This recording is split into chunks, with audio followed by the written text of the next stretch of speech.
Before we start, if you enjoy the story, please leave a like and check if you're subscribed. The credit transfer pinged across Cade Barrett's console with a satisfying chime. 15,000 units, clean and untraceable. He leaned back in the pilot's seat, boots propped against the navigation panel, and watched the numbers settle into his account. 3 days of flying a sealed cryopod from the outer reaches to some anonymous drop point in neutral space. No questions asked, no manifest filed. Easy money for a man who'd learned long ago that curiosity didn't pay the bills. The ship hummed around him, a steady rhythm he'd long since stopped hearing. His freighter wasn't much to look at, a Corsair-class hauler with more patches than original hull plating, but she flew true and kept her mouth shut about cargo that preferred to stay invisible. Cade had been running the edges of legal space for 8 years now, collecting debts, transporting things people didn't want found, and keeping his head down when the authorities came sniffing. He pulled up the route display, checking burn calculations for the final jump. 4 hours to the drop coordinates, then he'd be clear of this job and whoever had paid so handsomely for discretion. The pod sat in his cargo hold, temperature regulation active, life support minimal. Standard transport container, the kind used for medical specimens or biological samples. His instructions had been explicit: maintain seal integrity, deliver unopened, collect payment on confirmation. Cade Barrett didn't ask what was inside sealed containers. That was the first rule of staying alive in his line of work. The second rule was knowing when to break the first. The scream shattered the quiet like glass against steel, high, desperate, unmistakably alive. Cade's boots hit the deck before his conscious mind registered movement. The sound came again, muffled by reinforced plating but raw with terror. Every alarm in his nervous system fired at once because things in cryopods didn't scream. They didn't make any sound at all unless something had gone catastrophically wrong. He was halfway to the cargo hold when the environmental warnings started flashing across every panel. Life support failure, temperature spiking, oxygen levels dropping inside the container. Whatever was in that pod was dying, and his ship was documenting every second of it. Shit! The cargo hold was small, utilitarian, lined with magnetic clamps for securing freight during hard burns. The cryopod dominated the center, 2 meters of white polymer and blinking status lights that had gone from green to angry red. Cade grabbed the emergency release toolkit from its wall mount, his hands moving through practiced motions while his brain caught up with what he was about to do. 15,000 units. He'd lose every credit if he broke that seal. Probably get blacklisted from ever working those channels again. Might even get killed if whoever packaged this cargo decided witnesses were a liability. Another scream, weaker this time, the sound of something fighting for air that wasn't there. Screw it. The release bolts came free with sharp cracks of pressurized air. Cade hauled the lid open, ready for anything: illegal bioweapons, exotic animals, contraband specimens that rich collectors paid fortunes to acquire. What he wasn't ready for was her. She thrashed in the pod's interior, gasping, her skin a deep blue that seemed to shimmer under the harsh cargo lights. White hair spilled across the padding in waves, tangled and damp with condensation. Her eyes, wide, terrified, the color of deep ice, locked onto his face. She wore minimal clothing, some kind of form-fitting material that covered the essentials but left most of her exposed. And there was a lot exposed. Curves that would make a saint reconsider his vows, all wrapped in smooth blue skin that looked like it had been painted by someone with very specific ideas about what perfection meant. Pointed ears flicked back against her skull as she scrambled away from him, pressing herself against the far side of the pod. Her chest heaved with panicked breaths. "Easy," Cade said, raising both hands. "Easy, I'm not going to hurt you." She made a sound somewhere between a whimper and a snarl. Her fingers gripped the pod's edge hard enough that her knuckles, darker blue than the rest of her, stood out in sharp relief. "You're okay, you're safe, the life support failed, but you're out now. Just breathe." Her mouth moved, forming words in a language he didn't recognize. Musical, flowing, completely incomprehensible. She tried again, switching to something else, then again. The fourth attempt came out in broken universal, the trade language that kept 1,000 species talking to each other across the galaxy. Where am I? My ship, cargo freighter, you were in a sealed container. Her eyes tracked around the hold, taking in the cramped space, the magnetic clamps, the general air of shabby functionality that defined Cade's entire operation. When her attention came back to him, something in her expression shifted. Fear didn't leave, but it made room for confusion. You opened it? You were screaming life support was failing. You weren't supposed to open it. She said it like an accusation, like he'd violated some sacred rule by keeping her from suffocating. The container was sealed. You were told not to open it. Cade crossed his arms, studying her. Up close, she was even more striking. Features that were almost human but refined in ways that suggested centuries of selective evolution. Her bone structure was too perfect, her proportions too deliberately balanced. And those eyes held intelligence that made him acutely aware of how she was looking at him, reading him in ways that had nothing to do with words. Yeah, well, I'm not big on following instructions when people are dying on my ship. Call it a character flaw. She pushed herself upright in the pod, movements graceful despite her obvious distress. The minimal clothing shifted, and Cade forced his attention back to her face. Now wasn't the time to appreciate the view, even if his body was making a compelling argument otherwise.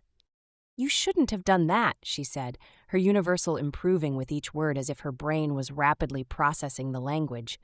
They'll know. They'll come for me. Who'll come for you? The ones who bought me. The words landed like a physical blow. Cade felt his jaw tighten, muscles in his shoulders going rigid. He'd transported a lot of questionable cargo over the years, skirted laws that existed for good reasons, made peace with being the kind of man who looked the other way when convenient. But there were lines. There had always been lines. Someone sold you? I was merchandise. She said it flatly, without self-pity, like she was stating an obvious fact. Sealed transport, anonymous delivery, no identity, no record. That's what I'm worth. Cade stared at her, his mind churning through implications. 15,000 units suddenly felt dirty in ways that made his skin crawl. He'd been hired to traffic a person, an intelligent, sentient being who apparently came from a species advanced enough for interstellar travel, packaged up like cargo and shipped across space to whoever had the credits to claim her. What's your name? She blinked at him, surprise registering across those alien features. Alice. I'm Cade, and you're not merchandise on my ship. Noble sentiment. Won't matter when they arrive. When who arrives? Ellis pointed past him toward the cockpit. Your proximity alarms are about to go off. She was right. 3 seconds later, the warning klaxon started blaring through the ship's speakers. Cade spun, rushing back to the cockpit with Alice right behind him. The displays showed 3 contacts dropping out of FTL in a perfect intercept pattern, boxing him in from multiple vectors. Military-grade approach. Professional. Whoever these people were, they'd done this before. Those are the buyers, Alice said quietly. She'd stopped in the cockpit entrance, one hand braced against the frame. The fear was back in her eyes, but underneath it ran something harder. Resignation, maybe, or acceptance that whatever came next had always been inevitable. Cade dropped into his pilot's seat, hands flying across controls. How long until they're in weapons range? 4 minutes, maybe 5 if they're cautious. They know you're awake? The pod's failure would have transmitted the moment you opened it. They know everything. Cade pulled up his weapons systems, 2 light rail guns and a missile pod that was probably older than he was. Against 3 ships running military hardware, he'd last about 30 seconds in a straight fight, which meant he needed to be anywhere but straight. Strap in, he said, starting the engine warm-up sequence. This is going to get rough. Alice slid into the co-pilot seat, her fingers finding the harness straps with surprising efficiency for someone who'd been unconscious in a pod minutes ago. She glanced at him, and for just a moment, something else flickered across her face.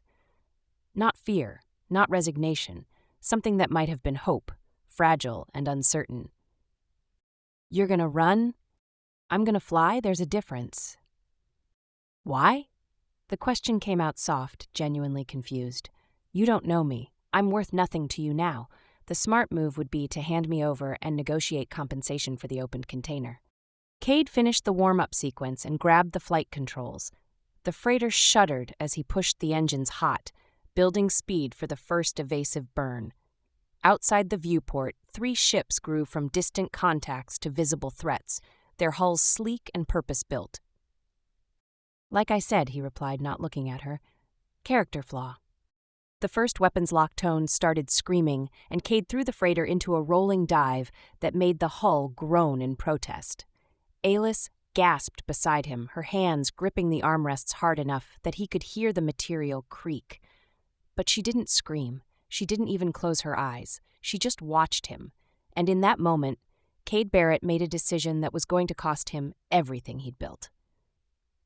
Some cargo was worth losing money over. The 3 ships opened fire and the chase began. Plasma fire traced lines across the black, close enough that Cade felt the impact shudder through his ship's shields. He yanked the controls hard left, diving beneath the incoming barrage while simultaneously killing the main engines. Momentum carried them forward in silent freefall before he fired lateral thrusters, sending the freighter spinning perpendicular to their original trajectory. "You fly like you're insane," Ellis said through gritted teeth. "I fly like someone who wants to live." Another volley hammered their aft shields. Warning lights painted the cockpit red. Cade ignored them, his attention locked on the tactical display, where 3 hostile contacts adjusted their approach vectors with coordinated precision. Professional hunters. Cade punched the engines back to full burn, accelerating toward a debris field that showed up on sensors as the scattered remains of an old mining operation. Broken rock and twisted metal. Dangerous to navigate, but perfect for someone desperate. "Those asteroids will tear us apart," Alis observed. "Only if I hit them." He pushed the freighter into the field without slowing down. Jagged chunks of stone materialized out of the dark, some larger than his entire ship. Cade's hands moved across the controls in constant motion, adjusting course by fractions of degrees. Ellis stayed silent beside him, but he could feel her presence like heat against his side. She watched his hands, his face, the way his body moved with the ship's momentum. "Your people don't feel fear," she said suddenly, "not the way mine do." "Everyone feels fear." "No, everyone experiences the biological response to danger," her head tilted slightly. "But you're enjoying this. The chaos excites you." "You an expert on human psychology?" "I'm an empath. I feel what you feel, whether I want to or not." That made Cade's hands hesitate on the controls for half a second. An empath. That explained the way she looked at him, like she could see straight through skin and bone. "So what am I feeling right now?" Ellis closed her eyes, her breath caught. "Alive. You feel alive. The danger doesn't scare you because it reminds you that you exist." Her eyes snapped open. "Your emotions are very loud." "Sorry? Don't apologize. I'm not used to it. My people feel things differently, muted, controlled." Her fingers tightened on the armrests as Cade dodged another asteroid. "But you're like standing next to a star. Everything about you burns." The first pursuing ship entered the field too fast. Cade watched on sensors as it tried to match his course, overcorrected, and clipped an asteroid. The ship tumbled out of formation, spewing atmosphere. "Two left. Can you sense them?" he asked. "The ones chasing us?" "No, they're shielded. My people learned to protect our thoughts from each other." She glanced at him. "You have no shields at all. Everything you feel just radiates outward." The debris field thinned ahead. Cade's eyes caught on a massive asteroid at the field's edge, dense enough that its gravity well showed up on sensors. "Hold on." He angled straight for it, building speed while the 2 remaining hunters closed in. Weapons lock tones started their warning song. Cade waited until the last possible moment, then killed the main engines and fired every lateral thruster at maximum burn. The freighter spun, momentum carrying them forward, while the ship itself rotated 180 degrees. For 3 heartbeats, they flew backward, and Cade unleashed everything he had. Railgun rounds and missiles streaked through the dark. The hunters scattered, breaking formation. It gave Cade the seconds he needed to fire the main engines again. using the asteroid's gravity to slingshot them away at an angle neither pursuing ship could match. They jumped to FTL in silence, the stars stretching into lines. Once they were safe in the tunnel, Cade unstrapped and stood, feeling every impact settle into his muscles. "We need supplies and repairs," he said. "I know a place, station on the edge of neutral space." "Will we be safe there?" Safe is relative.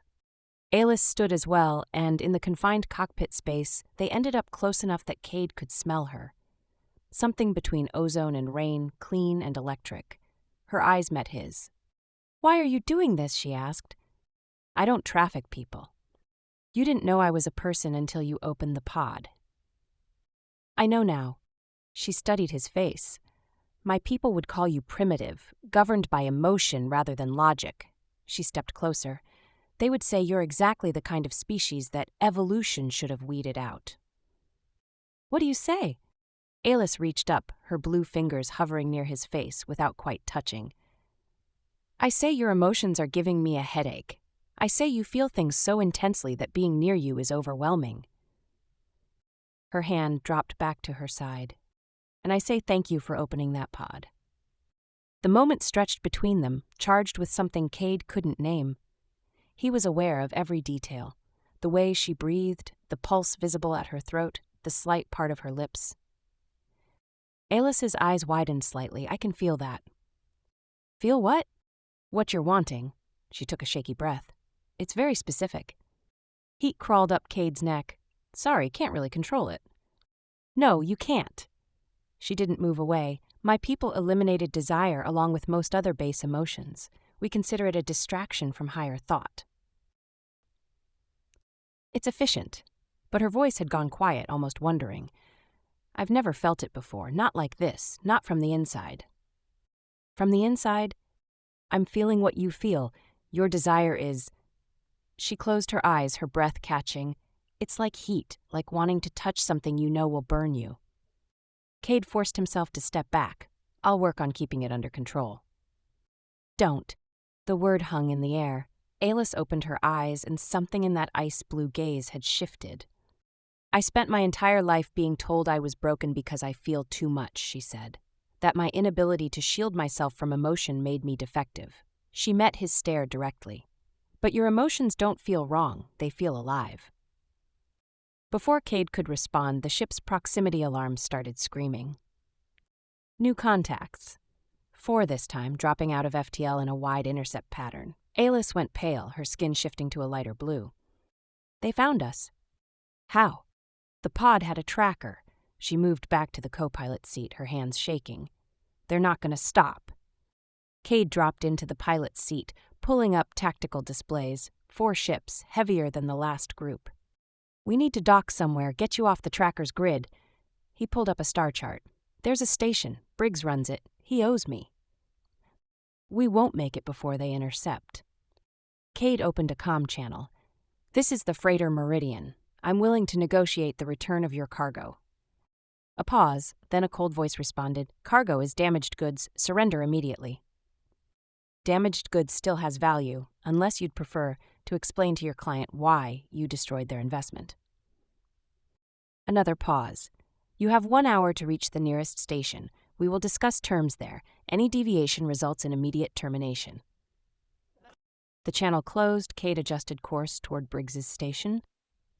"You're not actually going to hand me over," Alis said quietly. "No, but they don't know that yet." The station grew larger on the view screen, a spinning wheel of metal and lights. 4 ships followed at a careful distance. Cade guided the freighter into a docking bay. Alis unstrapped from her seat. Their eyes met. "Whatever happens," she said, "thank you." "We're not done yet." "I know, that's what makes it interesting." The docking clamps engaged with a metallic thud that reverberated through the hull. Cade killed the engines and stood, already moving toward the weapons locker. He pulled out a plasma pistol, checked the charge, and tucked it into the holster at his hip. "Stay close," he said. "Briggs's station isn't exactly friendly territory." Alis followed him to the airlock. She'd wrapped herself in one of his jackets, the dark fabric hanging loose on her frame, but covering enough blue skin to make her less conspicuous. Not that it would help much. Her white hair alone would draw attention. The airlock cycled open, flooding the ship with recycled air that smelled like oil, ozone, and too many bodies. The station's main corridor stretched ahead, lined with shops and bars that catered to people who didn't ask questions. Cade stepped out first, scanning for threats. A few heads turned, eyes tracking Ellis with the kind of interest that made his hand drift toward his weapon. He angled his body between her and the crowd. "How far?" Ellis asked quietly. "Briggs's office is near the hub, 5 minutes if we don't run into trouble." They made it 3 before trouble found them. Ellis stumbled, her hand shooting out to grip Cade's arm. Her fingers dug in hard enough to hurt, and when he looked at her, she'd gone pale again, her breathing shallow. "Too many," she whispered. "Too many people, too many feelings all at once." The crowd pressed around them, hundreds of individuals generating emotional noise that Cade couldn't hear, but Ellis clearly could. She swayed on her feet, and he caught her waist, steadying her against his side. "Can you filter it out?" "I'm trying. It's like screaming. Everyone is screaming at once, and I can't make it stop." Cade pulled her into an alcove between 2 shops away from the main flow of traffic. Her whole body trembled against him. "Look at me," he said. Ellis opened her eyes, focusing on his face with visible effort. "Just me. Block everything else out and focus on what I'm feeling." She stared at him, her breath coming in quick gasps. Slowly, the panic in her expression began to ease. Her grip on his arm loosened, though she didn't let go. "Better?" he asked. "Yes, I don't understand why, but yes." She took a deeper breath. "Your emotions are so strong they drown out the others, like a signal cutting through static."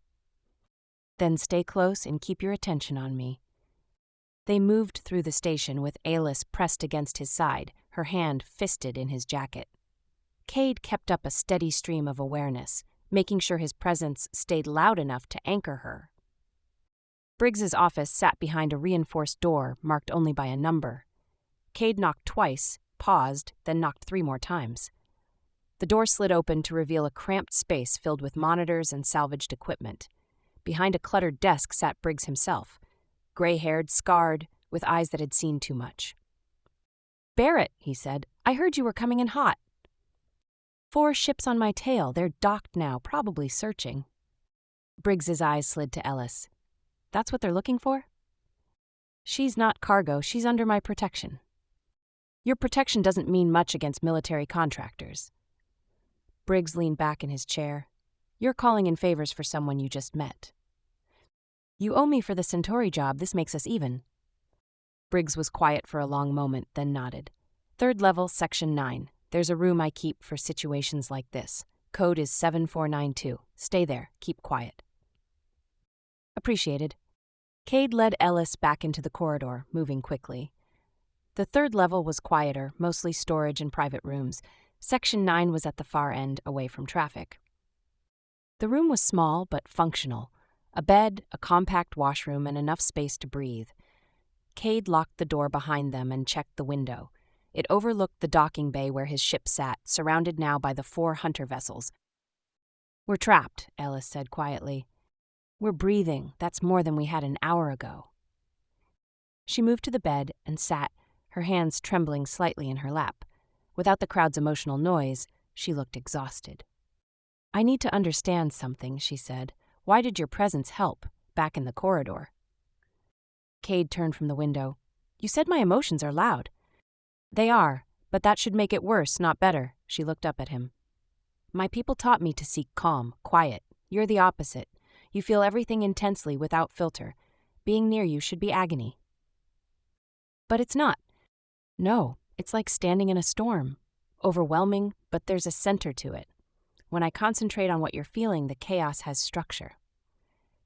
Cade crossed to where she sat, lowering himself to one knee, so they were at eye level. "What am I feeling right now?"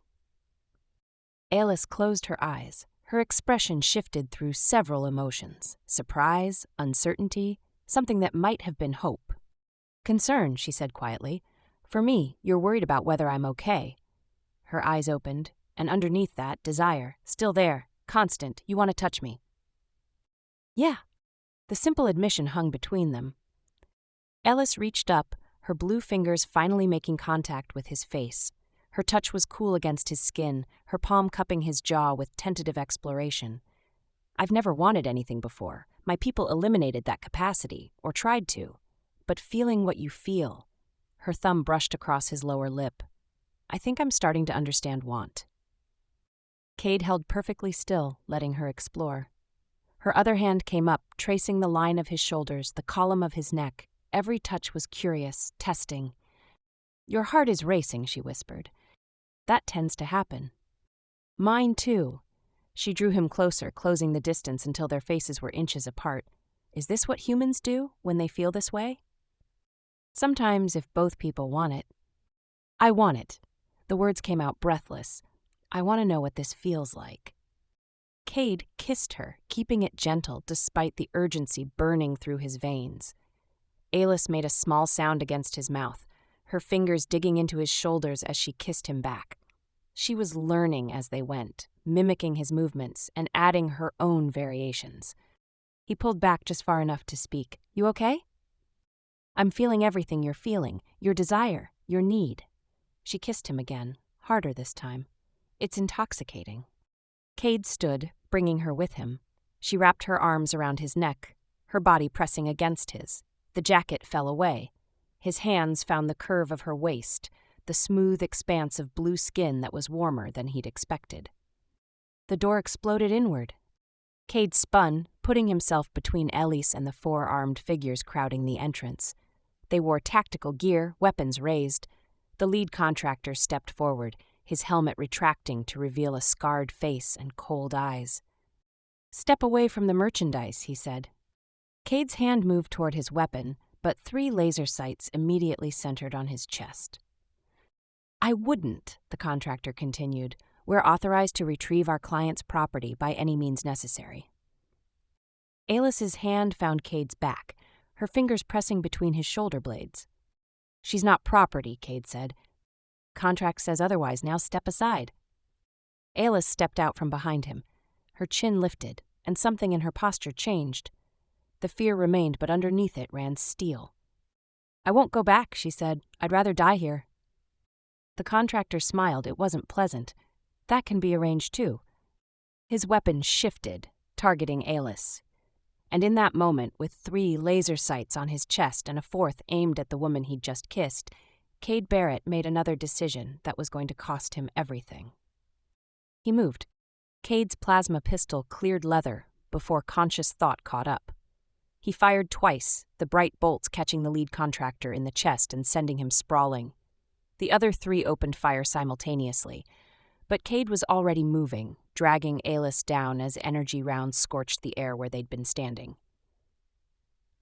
She didn't scream. Instead, her hand shot out toward the nearest contractor, and the man suddenly convulsed, dropping his weapon as he clawed at his helmet. His screams echoed through the small room, raw and animal. What did you do? Cade asked, still firing at the remaining 2. Gave him everything I was feeling, Alis said, her voice strained, all at once, unfiltered. The affected contractor collapsed, and his partner hesitated just long enough for Cade to put a round through his shoulder. The 4th contractor retreated into the corridor, shouting into his comm for backup. We need to move, Cade said, hauling Alis to her feet. Now. They ran through maintenance corridors as alarms wailed. Cade's mind raced through options, discarding most of them as quickly as they formed. The docking bay would be crawling with contractors. His ship was a death trap. Can you do that again? He asked as they rounded a corner. Maybe, but it costs me. Alis was breathing hard. Using emotions as a weapon means experiencing them fully myself. They emerged onto a catwalk overlooking the main docking bay. Below, Cade could see his ship surrounded by armed figures. More were spreading out through the station, searching systematically. There, Alis pointed to a small cargo shuttle on the far side. That one's powered up. I can feel the pilot inside. He's drunk, alone. You can sense that from here. His emotions are loud, like yours but without the focus. They descended through maintenance shafts, moving quickly. The drunk pilot was exactly where Alis said he'd be, passed out in the cockpit. Cade dragged him into the cargo hold and sealed it, then dropped into the pilot's seat. Can you fly this? Aeolus asked, strapping in. I can fly anything with engines. Cade fired up the systems. Hold on. He didn't wait for clearance. The shuttle's engines roared, and he punched through the bay's atmospheric shield in a spray of sparks. Weapons fire chased them into the black, but Cade was already rolling, building speed. Behind them, the 4 hunter ships broke formation and gave chase. We're not going to outrun them in this, Aeolus observed. Don't need to outrun them, just need to outlast them. Cade plotted a course into the nearest nebula, a churning mass of gas and radiation that would play hell with sensors. It was risky, but it beat getting vaporized in open space. The shuttle shook as they entered the nebula's outer edge. Visibility dropped to nothing, the view screen showing only swirling purple clouds. Cade switched to instrument flying, trusting his sensors even as they flickered from the interference. I've lost them on scanners, he said after several tense minutes. Doesn't mean they've lost us. Ellis exhaled slowly. How long can we stay in here? Until the radiation kills us or they give up, whichever comes first. Cade engaged autopilot and turned to face her. You did good back there. It was desperate. She looked down at her hands. My people consider using empathy offensively to be barbaric. Your people sound like they're above a lot of things, like survival. Aeolus met his eyes. They'd say you're corrupting me, teaching me to embrace base instincts. What do you say? I say I've felt more alive in the last 6 hours than in my entire life before. She paused, and that terrifies me. Cade reached across the space between their seats, his hand finding hers, her blue fingers intertwined with his. Being terrified means you're paying attention, he said. She smiled. Tell me about you. Not the history or the politics. Tell me about Cade Barrett. So he did. As they drifted through the nebula's toxic embrace, Cade told her about growing up on a colony world where the only law was what you could enforce yourself. About joining the military and learning that rules were just suggestions to the people in charge. About leaving and becoming exactly the kind of man who operated in the spaces between legal and profitable. I'm not a good person, he finished. I've done things I'm not proud of. Being terrified means you're paying attention, he said. Character flaw, remember? I'm beginning to think it's your best feature. The shuttle's radiation warning started climbing into dangerous territory. Cade checked their position and made another choice. We need to leave the nebula. Find somewhere to lay low. Where can we go? Those contractors won't stop. Then we need to remove the reason they're hunting you. Cade pulled up a star chart. The contract. If we can find out who bought you and why, maybe we can void it. How do you void a legal contract? By making it more expensive to enforce than to cancel. Cade met her eyes. I know someone who specializes in that. Felix Crane. He's a broker on the frontier, deals in everything from weapons to information. Can we trust him?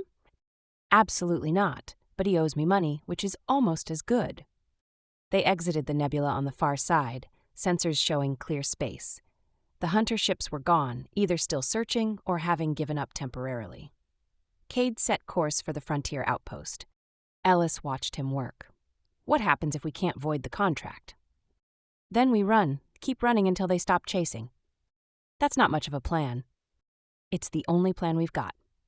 She was quiet for a moment, then unstrapped and moved to stand beside him. Her hand found his shoulder. I need to tell you something, she said, about why I can't shield myself like my people. Cade kept his hands on the controls, but gave her his attention. I'm not just defective, I'm genetically divergent, a mutation that occurs once every few thousand generations. Her fingers tightened on his shoulder. My inability to shield isn't a flaw, it's written into my DNA, and that mutation carries something else. What? The ability to not just sense emotions, but to amplify them, share them, pass them between individuals who normally couldn't feel each other at all. She moved around to face him. My people eliminated that trait deliberately, millennia ago. They considered it dangerous.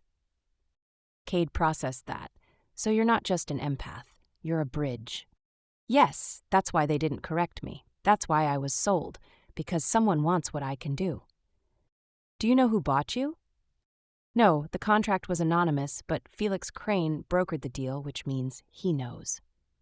Then we find him, Cade said, and we make whoever bought you regret it. Alice looked up at him, and something in her expression had changed. The fear remained, but it was joined now by determination. Trust in someone she'd known for less than a day, but who'd already proven himself willing to fight for her. I think I understand desire now, she said quietly. Not just feeling yours, but having my own, and I want this, whatever this is between us. Cade kissed her, and this time there was no hesitation from either of them.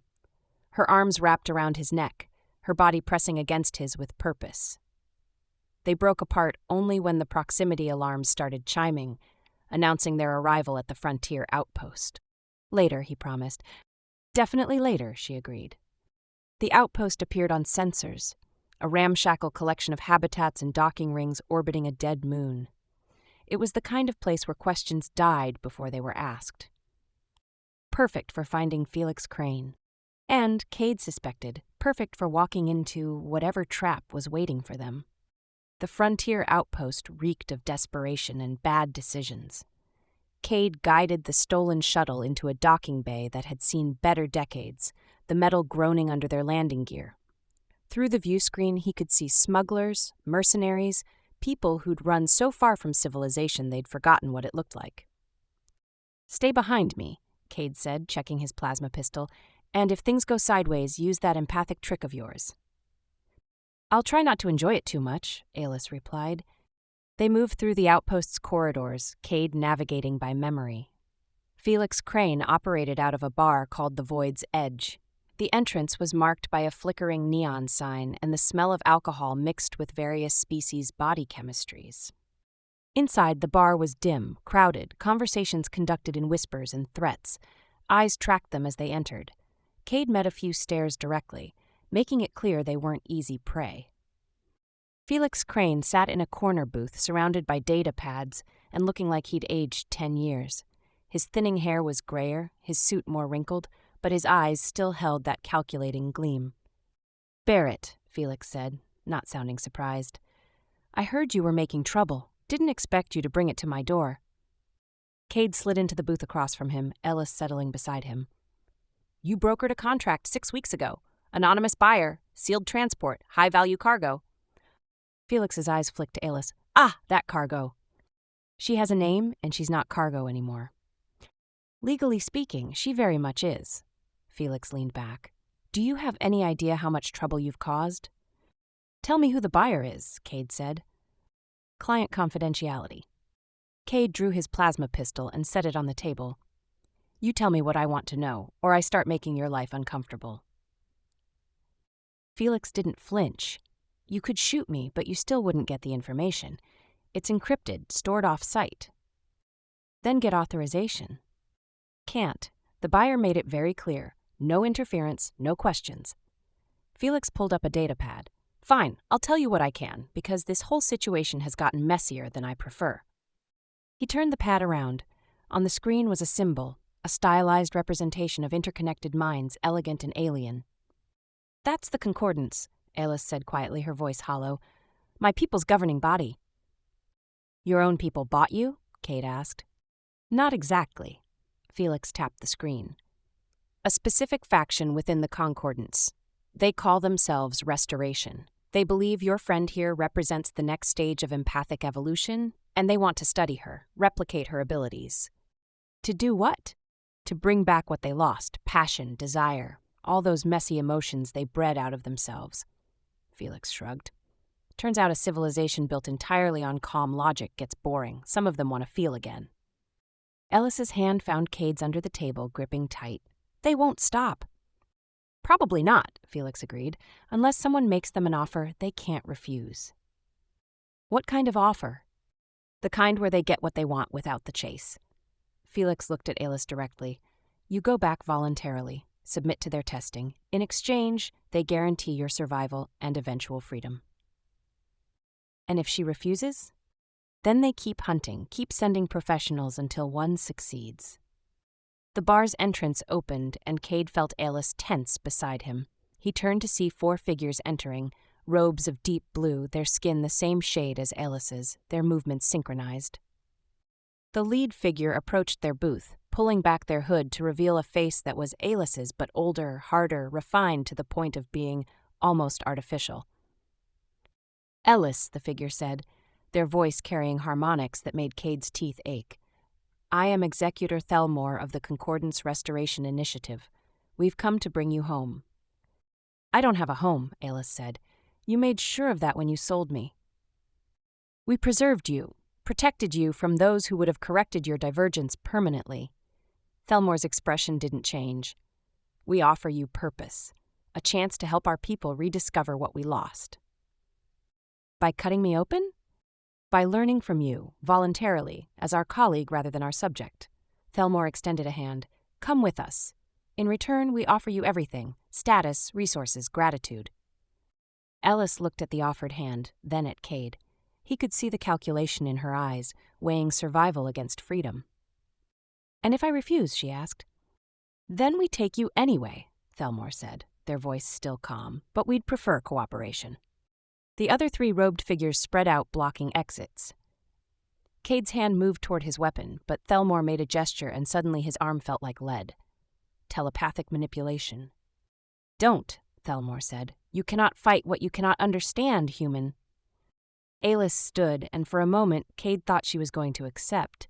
Then her hand shot out, not toward Thelmore, but toward the other three robed figures simultaneously. The effect was immediate. All three collapsed, their mental shields shattering under the weight of emotions they'd never learned to process. Fear, desire, rage, joy, everything Aelis had learned to feel flooded into them at once. Thelmore staggered, their coordination disrupted. Cade felt the telepathic hold release, and he moved without thinking. His fist connected with Thelmore's face, sending the executor sprawling. "Run!" Aelis shouted. They ran, crashing through the bar as chaos erupted. Patrons scattered, some drawing weapons.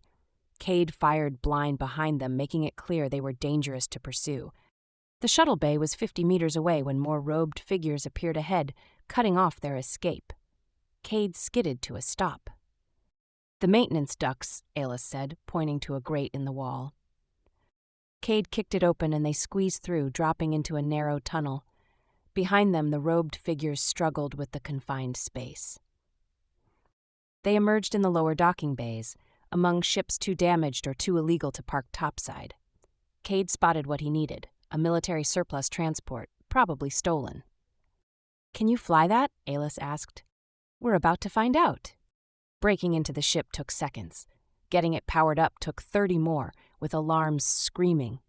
Cade pushed the engines past their tolerances, punching through the docking bay shields in a shower of sparks. Behind them, 3 Concordance ships launched in pursuit, sleek and purpose-built. "We can't keep running," Aelis said. "Eventually they'll catch us. Eventually you'll get killed." "Got any better ideas?" She was quiet for a moment. "Yes, but you're not going to like it." "I give them what they want. Not my body, not my submission, my ability." She turned to face him. "I use this bridge of mine to flood them with everything I've felt since you opened that pod. Every emotion, all at once, unfiltered, strong enough to break through every shield they've built." "That could kill you." "It could kill them," she corrected, "but either way, it ends." Cade understood what she was offering, a kamikaze run, emotional instead of physical. "There's another option," he said. "We make it to human space.